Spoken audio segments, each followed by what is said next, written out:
नमस्कार दोस्तों, आज हम आपको हल षष्ठी की 6 कहानी सुनाने जा रहे हैं। तो चलिए शुरू करते हैं। हल षष्ठी का व्रत हिंदू धर्म में बहुत ही महत्व रखता है। यह व्रत पुत्र की लंबी आयु के लिए रखा जाता है। ये नियमों के साथ किया जाता है। इस व्रत में हल से जुटी सामग्री नहीं खाई जाती है। गाय का दूध या घी भी नहीं खाते हैं, केवल फल खा सकते हैं। बलराम जी के जन्म के दिन यह पर्व मनाया जाता है। बलराम जी का प्रिय शस्त्र हल है। यह श्री कृष्ण जी के बड़े भाई के रूप में जाने जाते हैं। इस त्योहार को किसानों का त्योहार भी कहा जाता है। इस दिन हल को पूजा जाता है। तो चलिए कथा श्रवण करते हैं। एक गर्भवती ग्वालिन थी। वह दूध दही बेचा करती थी। एक बार उसके प्रसव का समय निकट आया। वह बहुत व्याकुल थी और सोचने लगी कि यदि प्रसव हो गया तो दूध दही पड़ा रह जाएगा। यह सोचकर वह स्वयं ही सिर पर दूध दही रखकर बेचने चल दी। थोड़ी दूर पर ही जाने पर उसे प्रसव की पीड़ा होने लगी और थोड़ी देर में उसने एक बच्चे को जन्म दिया। वह बच्चे को वहीं छोड़कर पास के गांव में दूध दही बेचने चली गई। उसने लोगों को भैंस का दूध बताकर सीधे साधे ग्वालों को दूध बेच दिया। उसके ऐसा करने पर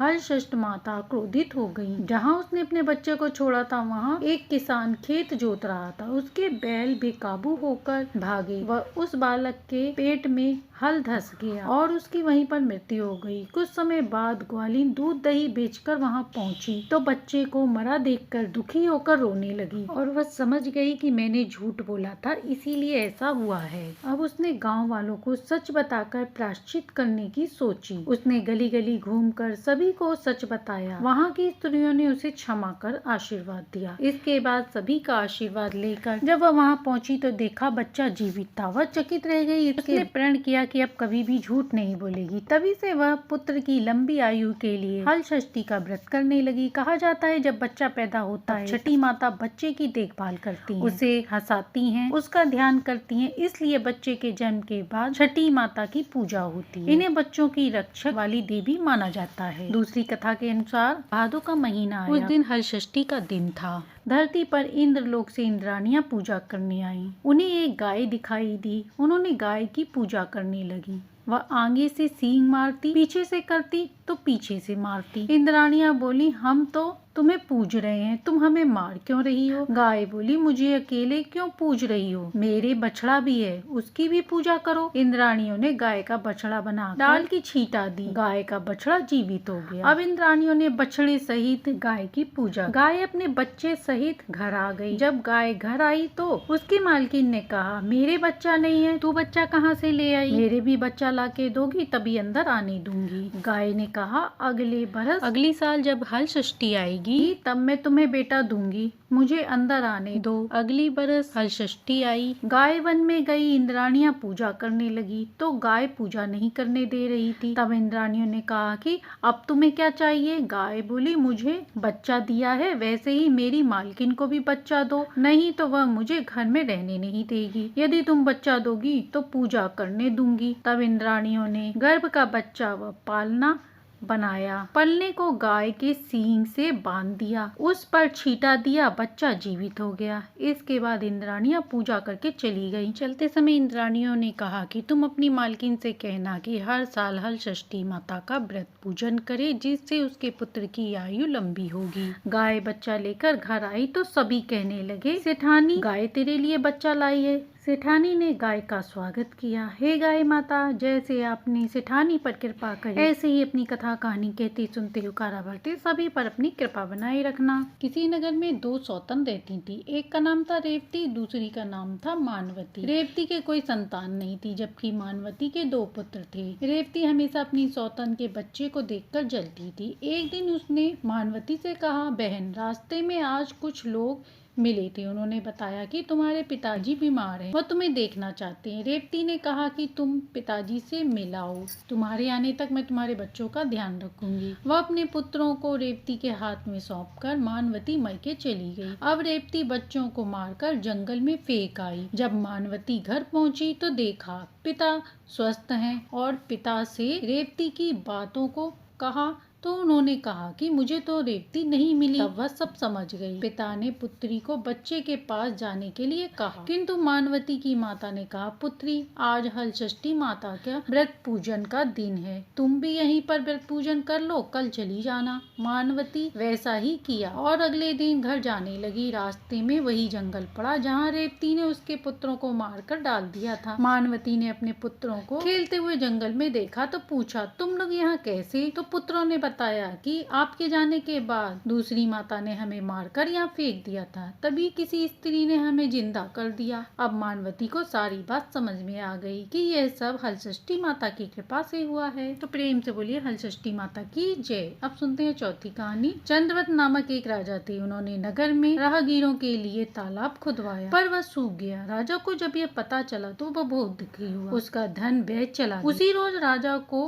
वरुण देवता ने दर्शन देकर कहा, यदि तुम अपने पुत्र की बलि देते हो तो वह तालाब फिर से जल से भर जाएगा। राजा ने दरबार में यह बात सुनाई कि मेरा धन व्यय चला ही गया, पर मैं अपने पुत्र की बलि नहीं दूंगा। यह बात लोगों से होती हुई राजा के पुत्र के पास पहुंची, तो उसने लोगों के भले के लिए सोचा कि अपनी बलि देने के लिए तालाब में जाकर बैठ गया। जैसे ही राजकुमार तालाब में बैठा, वह पानी से भर गया। इकलौते पुत्र की बलि हो जाने पर राजा दुखी होकर वन में चला गया। वहाँ पर 5 स्त्रियां बात कर रही थी। राजा ने पूछा, ये कौन सा व्रत है? आप लोग यह क्या कर रही हैं? उन स्त्रियों ने बताया, हलषष्ठी माता का व्रत कर रहे हैं। उसे सुनकर राजा ने अपने नगर आकर रानी से व्रत का पूर्ण विस्तार बताया और व्रत किया। व्रत के प्रभाव से राजपुत्र तालाब से जीवित निकला। राजा अपने परिवार सहित हलषष्ठी माता को प्रणाम कर बोला, हे माता, जैसे आपने मेरे ऊपर अपनी कृपा करी वैसे ही सब पर करना। तो प्रेम से बोलिए हलषष्ठी माता की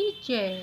अब सुनते हैं 5वीं कहानी। एक गांव में एक बुढ़िया माई अपने बेटे बहू के साथ रहती थी। बेटा बाहर कमाने के लिए रहता था। घर में गरीबी थी। दूध दही बेचकर बड़ी मुश्किल से गुजारा होता था। एक दिन हलषष्ठी का व्रत आया तो सास ने बहू से कहा कि बहू, जाकर दूध दही बेच आओ, कुछ पैसे मिले तो हलषष्ठी मैया की पूजा की सामग्री ले आना। बहू बोली, माँ, जुते हुए खेत में आज जाना वर्जित होता है, मैं दही लेकर कैसे जाऊँ? तब सास ने कहा, यदि नहीं जाएगी तो पूजा कैसे होगी? तू एक काम करना, मेड़ से होकर जाना, एक जगह जाकर बैठ जाना। गांव की सभी महिलाएं वहीं आकर दूध दही ले जाएंगी। जो पैसे मिलेंगे उनसे पूजन सामग्री ले आना। बहू दूध दही बेचते बेचते गांव में चली गई। दूध दही बेचने के बाद घर आने लगी तो वह रास्ता भूल गई और अब नदी के किनारे बैठकर बिलाप करने लगी। उसका बिलाप सुनकर नदी में से एक बूढ़ी औरत प्रकट हुई। उसने उसके बिलाप का कारण पूछा तो बहू ने कहा, मैं दूध दही बेचकर आ रही थी, परंतु रास्ता भूल गई हूँ। जुते खेत से जाना वर्जित है, इसलिए मैं घर कैसे जाऊं? पूजा करने के लिए कुछ सामग्री ले जाना चाहती हूँ। तब बुढ़िया माई ने कहा, अभी आंखें बंद करो। बहू ने जैसी आंखें बंद कर ली, थोड़ी देर में आंखें खोली। बुढ़िया माई ने कहा, इस मटकी को घर ले जाकर खोलना और रास्ते में मत खोलना और इधर से जाना। अब बुढ़िया माई को प्रणाम करके घर की ओर बहू चल दी। घर आकर सास को सारी बात बताई और मटकी खोलकर दिखाई। मटकी खोलकर देखा तो उसमें हीरे जवाहरात निकल रहे। दोनों सास बहुएं बहुत खुश हुई। इस प्रकार से उनकी गरीबी दूर हो गई। अब उन्होंने बड़े धूमधाम से हलषष्ठी माता का व्रत पूजन किया और अब दोनों सास बहुएं श्रद्धा भक्ति भाव से हलषष्ठी व्रत का पूजन करने लगी। तो प्रेम से बोलिए हलषष्ठी माता की जय। अब सुनते हैं कहानी को पूर्ण करने वाले गणेश जी की कहानी। बहुत समय पहले की बात है। इसी नगर में एक सास बहू रहती थी। सास का नाम था माया और बहू का नाम था लक्ष्मी। वो दोनों एक ही घर में रहती थी, लेकिन उनके दोनों के स्वभाव बिल्कुल अलग थे। सास बहुत पुराने विचारों की थी। उसे हमेशा बहू की गलतियां नजर आती थी। वह हमेशा कोई भी गलती होने पर बहू को हमेशा ताने देती रहती थी, चाहे बहू कितना भी काम कर ले।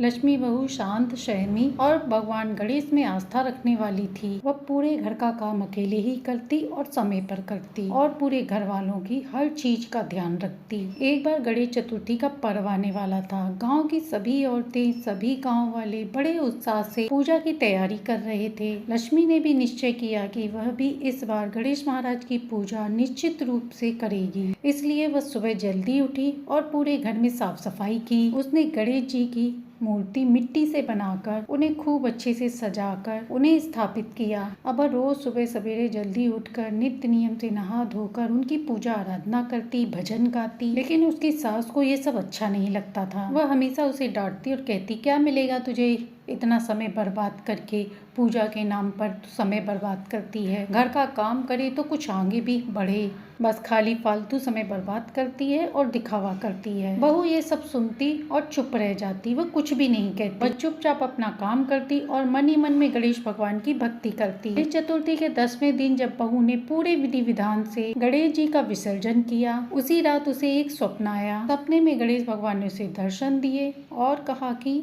लक्ष्मी, तूने सच्चे मन से मेरी भक्ति पूजा आराधना की है, मैं तुझसे अत्यंत प्रसन्न हूँ, तू जो चाहे वर मांग ले। लक्ष्मी हाथ जोड़कर बोली, हे विघ्न विनाशक गणेश भगवान, मैं कुछ नहीं चाहती, यदि आप मुझ पर प्रसन्न हैं तो मुझे बस एक ही वरदान दीजिए कि मेरे घर में हमेशा सुख शांति बनी रहे और मेरी सास को सद्बुद्धि मिले। गणेश भगवान ने ये सुना तो वह मुस्कुराए और वह बोले, तेरे इस निष्काम भाव से मैं अत्यंत प्रसन्न हूँ, तेरा घर धन धान्य से भरा रहेगा और तेरे जैसे भक्तों से ही संसार में धर्म बना रहेगा। अगली सुबह जब लक्ष्मी उठी तो उसने देखा घर के आंगन में तुलसी जी के पास एक छोटा सा घड़ा रखा था, जिसमें सोने जैसी चमकती चीजें थीं। कुछ ही देर में गांव की महिलाएं भी आईं और वह कहने लगी कि तेरे आंगन में दिव्य प्रकाश फैला हुआ है, तेरे घर में गणेश जी महाराज का कोई चमत्कार हुआ है।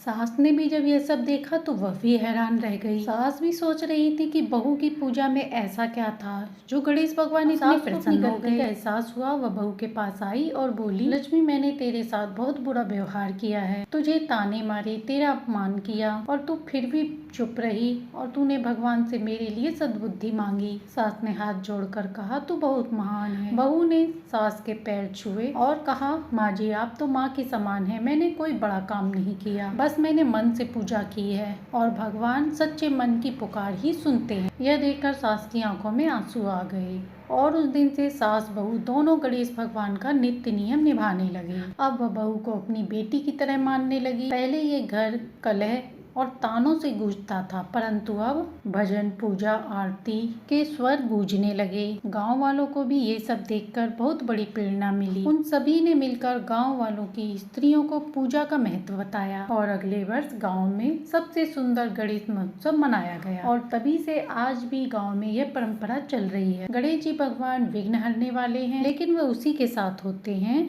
जिसका मन पवित्र हो और सच्चा हो। तो ये थी हल षष्ठी व्रत में सुनी जाने वाली संपूर्ण 6 कहानी। यदि हमारी कहानी पसंद आई हो तो लाइक शेयर सब्सक्राइब करें।